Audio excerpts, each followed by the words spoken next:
Shalom, Bapak, Ibu, Saudara dan anak-anak yang dikasihi Tuhan, semoga semua dalam keadaan kuat, sehat, dan bahagia oleh karena berkat Tuhan kita Yesus Kristus.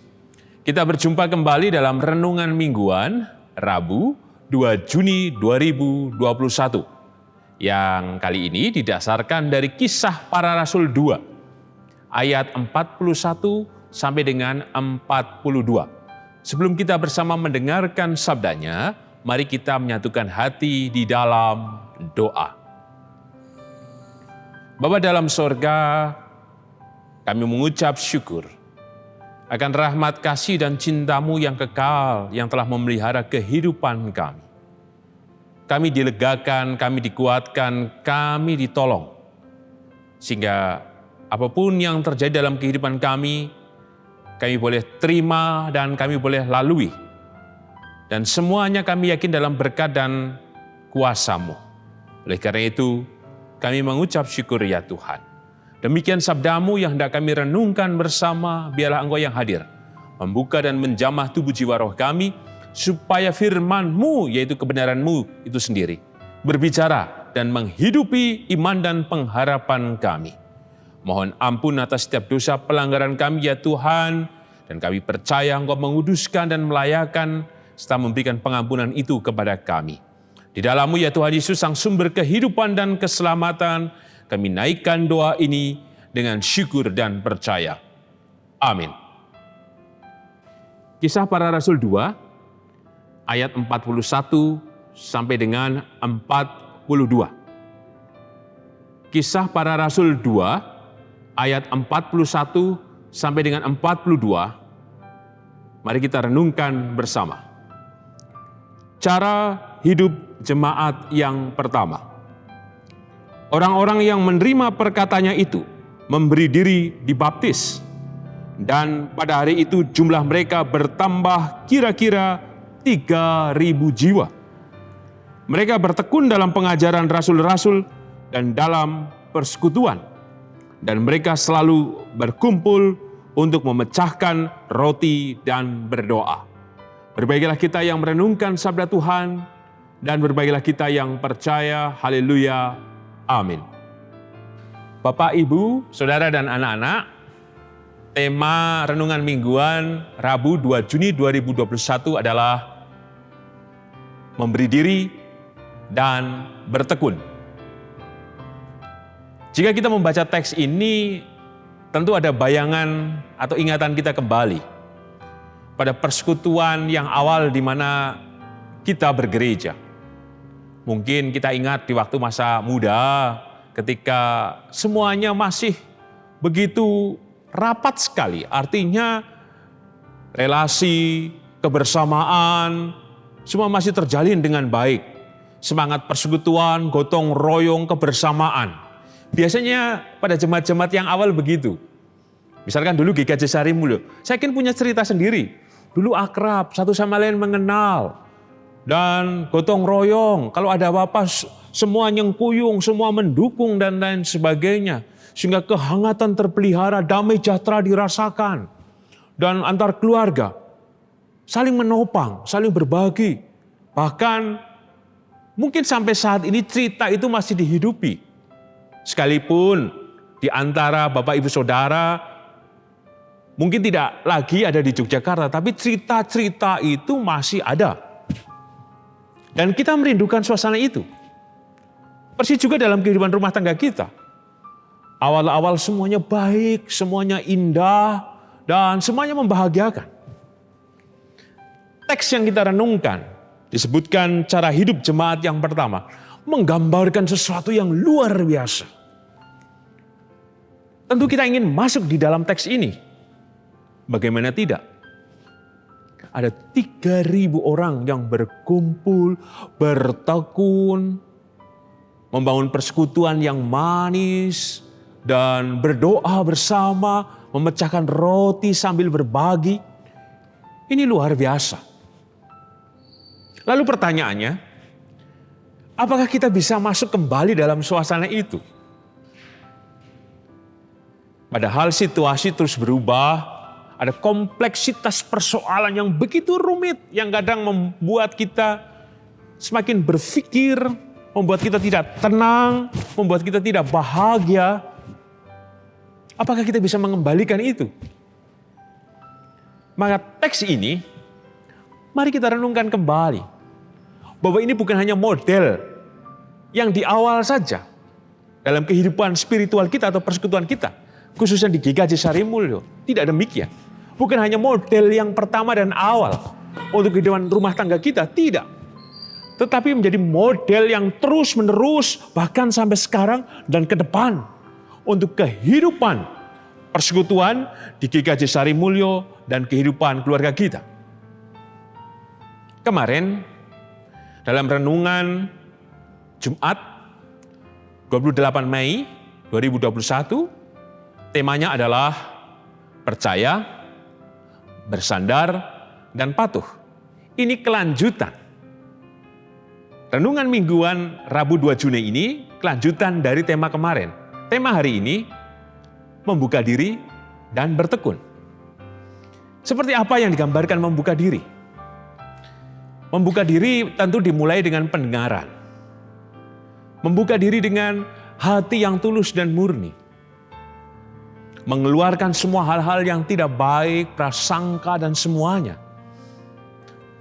Persis juga seperti gambaran 3.000 orang yang kemudian percaya. Bukankah mereka menjadi bagian dari orang-orang Yahudi yang berkumpul pada saat peristiwa Pentakosta? Dan dimungkinkan mereka adalah bagian dari orang-orang yang menuduh Petrus dan murid yang lain mabuk anggur. Tetapi kemudian yang terjadi, ketika mereka mendengar, ketika mereka melihat kuasa Roh Kudus itu bekerja dan membuat mereka takjub, pada akhirnya mereka membuka diri. Mereka tidak menutup diri, membuka. Tidak menggeraskan hati. Dan ketika mereka membuka diri, menerima semuanya, seperti di ayat 41, pada akhirnya mereka disebutkan memberi diri dibaptis. Oh, ini langkah yang disebut revolusioner. Artinya berpindah. Mengubahkan diri. Dari yang punya prasangka, dari yang hanya mungkin ragu-ragu, tapi pada akhirnya mereka menjadi percaya. Tentu ini kuasa Tuhan yang bekerja atas kehidupan 3.000 orang. Kuasa itu bekerja ketika orang itu membuka diri dan memberi diri tadi.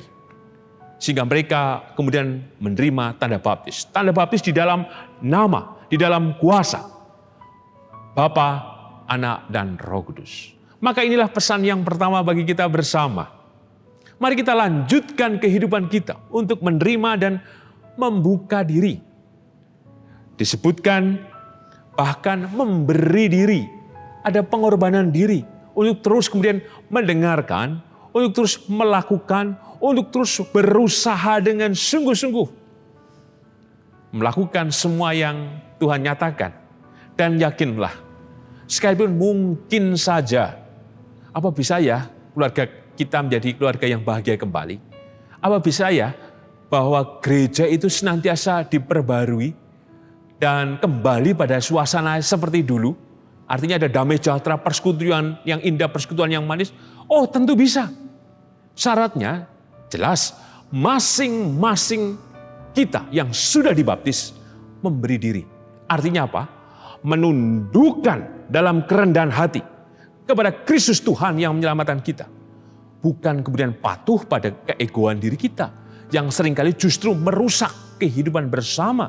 Karena tentu kalau keegoan seringkali berbicara pada kepentingan diri.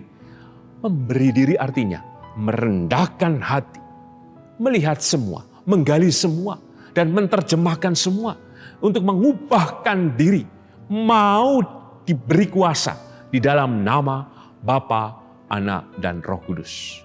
Yang kedua, mari kita perhatikan kembali ayat 42. Mereka bertekun dalam pengajaran rasul-rasul dan dalam persekutuan. Dan mereka selalu berkumpul untuk memecahkan roti dan berdoa. Kata bertekun menjadi kunci ada konsistensi yang terus-menerus harus kita lakukan. Apapun itu tantangannya, apapun itu persoalannya, kita terus maju. Mungkin kita prihatin dengan suasana diri kita secara pribadi, suasana rumah tangga kita, suasana rumah tangga anak-anak kita, saudara kita, dan lain sebagainya. Mungkin kita prihatin dalam suasana kehidupan bergereja. Mari kita yang prihatin bukan hanya sekedar diam, tapi melakukan yang besar dengan cara apa? Yang tadi betul, mulai dari memberi diri dengan merendahkan hati. Maka yang selanjutnya adalah konsistensi yang terus-menerus dilakukan. Berdoa, hidup baik, hidup jujur, hidup jernih, hidup kudus, dan melepaskan setiap kejahatan-kejahatan diri kita. Kita sesungguhnya tahu kok siapa dan bagaimana kita. Belajar untuk berpuasa juga. Berpuasa untuk kemudian tidak berpikir jelek, bahkan menghentikannya. Berpuasa untuk tidak kemudian mengeluarkan kata-kata yang mencela bagi yang lain. Mengeluarkan hal-hal yang tidak baik. Karena seringkali yang kita dengar, yang kita terima adalah hal yang tidak baik, maka tubuh jiwa roh kita seringkali diisi pada hal yang gelap dan tidak baik. Mari kita isi penuh semuanya kehidupan kita dengan hal-hal yang Tuhan sudah tunjukkan dalam kehidupan kita. Temukan dan rasakan kuasa Tuhan. Dan sebagai penutup, memberi diri dan bertekun berarti adalah panggilan kita untuk terus berbagi. Memecah-mecahkan roti, memecah-mecahkan diri kita seperti yang Kristus tunjukkan kepada kita bersama. Sehingga yakinlah, jika kita melakukannya dengan sungguh-sungguh, maka cara hidup jemaat yang pertama, ada kasih, ada pengorbanan, ada kesukacitaan, ada kebahagiaan dan kehangatan. Hadir kembali dalam kehidupan kita, dalam keluarga kita, bergereja, bahkan membawa dampak yang besar dalam kehidupan bermasyarakat dan berbangsa. Tuhan memberkati. Amin. Bapak, Ibu, Saudara, dan anak-anak, mari kita menyatukan hati di dalam doa. Kami mengucap syukur atas kebenaran-Mu Tuhan, bahwa kami harus memberi diri, menundukkan diri kami pada kerendahan hati untuk menerima kuasa-Mu. Dibaptiskan, diselamatkan dalam kuasa, kasih-Mu, kemurahan, dan keselamatan-Mu Tuhan. Sehingga seluruh tubuh jiwa roh kami diperbarui senantiasa.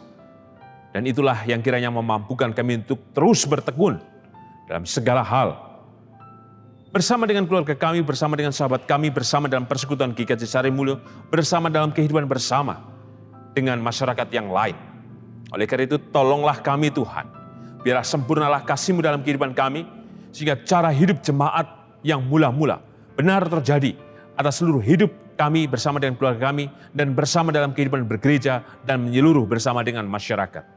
Oleh karena itu Tuhan, berkatilah kami, mampukan kami, bahwa damai sejahtera-Mu, melalui karya Roh Kudus, yaitu melalui kuasa dan kasih-Mu dan melalui-Mu Tuhan, terjadi kepada kami yang percaya, bersandar dan patuh. Oleh karena itu Tuhan, kami juga berdoa atas kehidupan hamba-Mu yang dalam keadaan sakit dan memasuki masa lansia. Kami percaya kuasa-Mu terjadi atas kehidupan hamba-Mu ini. Khususnya untuk Ibu Rusmiati Buyung, Ibu Sarno, Ibu Tugira Sariman, Ibu Tiemangun Sentono, Bapak Siswo Prayitno, Bapak Saharun, Ibu Esther Subianto, Ibu Joyo Pawiro, Bapak Sadal Paulus, Bapak Christian Dauribu, Bapak Elias Sariman, Ibu Marti Utomo, Ibu Waginah Paijo. Dan kemudian kami mohon berkat-Mu untuk hamba-hamba-Mu dalam pemulihan kesehatan, yaitu Bapak dan Ibu Priyono, Ibu Ami Birowo, Bapak Yonatan Purwoko, Ibu Lawiem Suparman, anak Amoresia, Bapak Sudarsono, Bapak Wilson Siagian, Bapak Ngatimin, Bapak dan Ibu Budiandono, Bapak Warsito Utomo, Ibu Swiati Sriwiyati, Bapak Rasdiman, Bapak Setiantono, Bapak Larbadio, Ibu Maria Ruswendra, Saudara Yunan Widiatmoko, demikian juga dengan Ibu Susanto, warga wilayah 6 Tuhan. Kami percaya kuasa dan kasih memulihkan, menguatkan, dan menyegarkan tubuh jiwa roh hamba-hamba-Mu ini Tuhan. Kekuatan-Mu yang ajaib hadir atas kehidupan mereka. Demikian juga atas kami, kehidupan bergereja di GKJ Sarimulyo. Berkatilah kami, tolonglah kami, dan sempurnakanlah kasih-Mu atas kami Tuhan, kini dan selamanya. Apapun yang menjadi harapan, apapun yang di pergumulan kami, biarlah kasih-Mu Tuhan yang hadir menyatakan berkat dan kemurahan-Mu atas kami. Demikian juga atas bangsa dan negara kami, tolonglah ya Tuhan, biarlah kasih-Mu yang memelihara dan berikan kesejahteraan dan damai untuk bangsa dan negara Indonesia. Di dalam-Mu Tuhan Yesus sang sumber kehidupan dan keselamatan, kami naikkan doa ini dengan syukur, dengan percaya dan berserah. Amin. Tuhan Yesus memberkati Bapak, Ibu, Saudara dan anak-anak kini dan sepanjang masa. Amin.